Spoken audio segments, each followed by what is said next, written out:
আজকে থেকে আমি কোশ্চেন ট্যাগ পড়াবো। যারা এই কোশ্চেন ট্যাগের ব্যাপারে জানো না তারা এই কোশ্চেন ট্যাগের যতগুলো ভিডিও আপলোড করব সেই ভিডিওগুলো দেখে নেবে, তাহলে কোশ্চেন ট্যাগের পুরো চ্যাপ্টারটাই শিখে যাবে।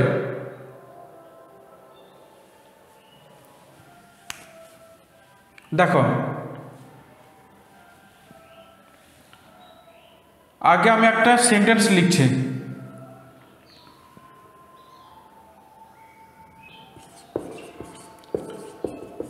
She will call you, কমা দিয়ে won't she, জিজ্ঞাসা চিহ্ন। এই যে লাস্টে won't she এইটুকু দেখতে পাচ্ছ, এইটুকু কোশ্চেন ট্যাগ হচ্ছে।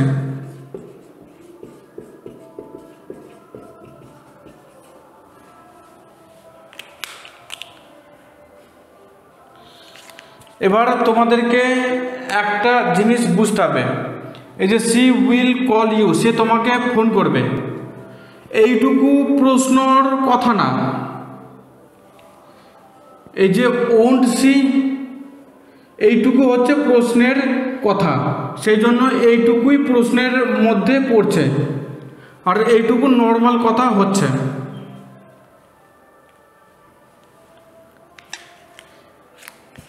আশা করি বুঝতে পারলে যে কোশ্চেন ট্যাগ কোনটুকু হয়। এবার তোমাদের মনে প্রশ্ন আসতে পারে যে এই ওন্ট সি এইটাকে কি করে বানালাম। ওন্ট সি হচ্ছে উইল প্লাস নটের কন্ট্রাকশন, বা উইল আর নটকে যোগ করে এই ওন্ট করে দিয়েছে, আর এই সিটা হচ্ছে এই যেটা সাবজেক্ট হয় সেই সাবজেক্টিভ প্রোনাউনটা এখানে লিখতে হয়।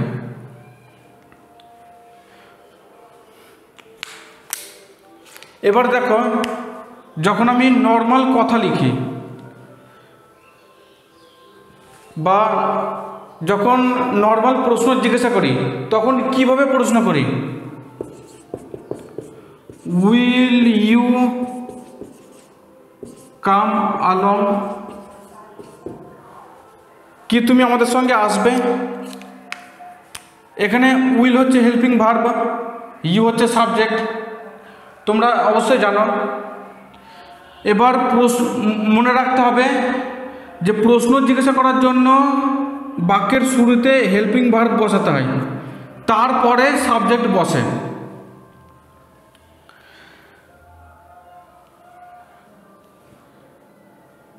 এইটুকু বুঝতে পারলে? এবার তোমরা এইটুকু কথাকে বাদ দিয়ে দাও, এইটুকুকে যদি আমি মুছে ফেলি, এইটুকু তো প্রশ্নের ভাগ না, প্রশ্নের ভাগ হচ্ছে এইটুকু, তাহলে তোমরা এইটুকুকে দেখবে না, শুধু এইটুকুকে দেখবে।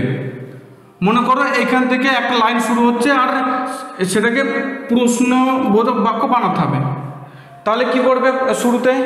শুরুতে হেল্পিং ভার্ব বসাবে। এই উইল নট, ওন্ট এর মধ্যে আছে উইল আর নট, যেহেতু শুরুতে হেল্পিং ভার্ব বসাতে হয় সেজন্য শুরুতে হেল্পিং ভার্ব আছে এখানে, এই যে উইল। তারপরে সাবজেক্ট বসাতে হয়, এই উইলের পরে এই যে সাবজেক্ট আছে, এই যে সি, এইখানে সাবজেক্টিভ প্রোনাউন বসাতে হয়, অবজেক্টিভ প্রোনাউন না। বাক্যের শেষে যে প্রোনাউন থাকে সেটা অবজেক্ট হয়, আর শুরুতে যেটা থাকে সেটা সাবজেক্ট হয়।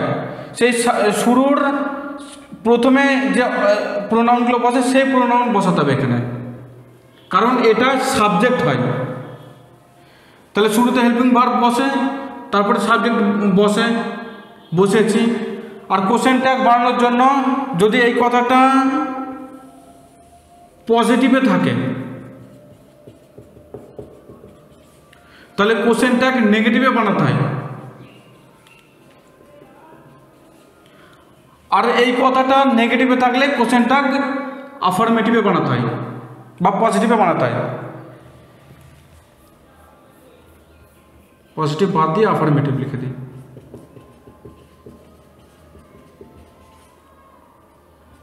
হ্যাঁ সূচক না সূচক।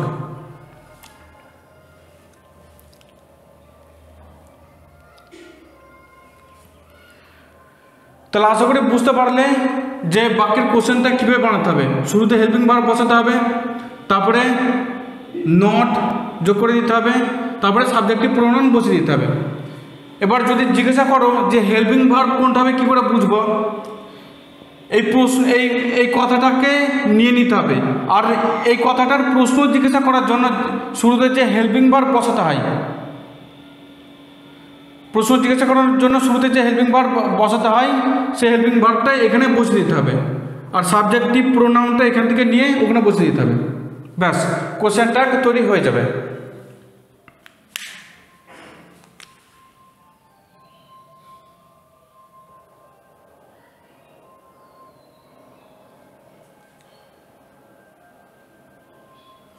একটা এক্সাম্পল লিখিয়ে দিই।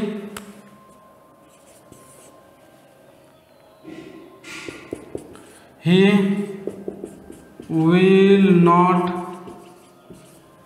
come along. Will he? জিজ্ঞাসা চিহ্ন। এই যে কমার পরে যে প্রশ্নটুকু জিজ্ঞাসা করা হয়েছে, এইটুকু হচ্ছে কোশ্চেন ট্যাগ।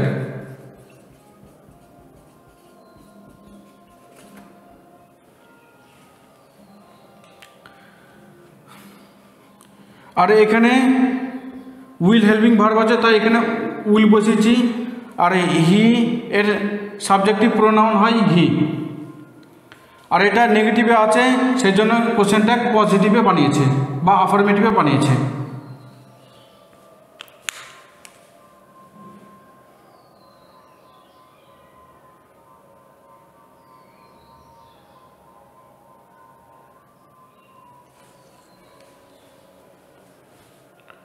আশা করি তোমরা বুঝতে পারলে কোশ্চেন ট্যাগ কিভাবে বানাতে হয়। এরপরে কোশ্চেন ট্যাগের আরও ভিডিও বানাবো, তোমরা ওই ভিডিওগুলো দেখে নেবে, এটা আমার রিকোয়েস্ট। আজকের ভিডিওতে এইটুকুই। যদি এই ভিডিওটা ভালো লাগে একটা লাইক করো, আর বন্ধুবান্ধবকে ফ্যামিলি মেম্বার্সদের পাঠিয়ে দিও, তাকে তারাও এই ভিডিওটা দেখে কোশ্চেন ট্যাগের ব্যাপারে জানতে পারে। I will see you in the next video. Till then, bye. আর এই চ্যানেলে নতুন থাকলে চ্যানেলটা সাবস্ক্রাইব করে নিতে ভুলবে না।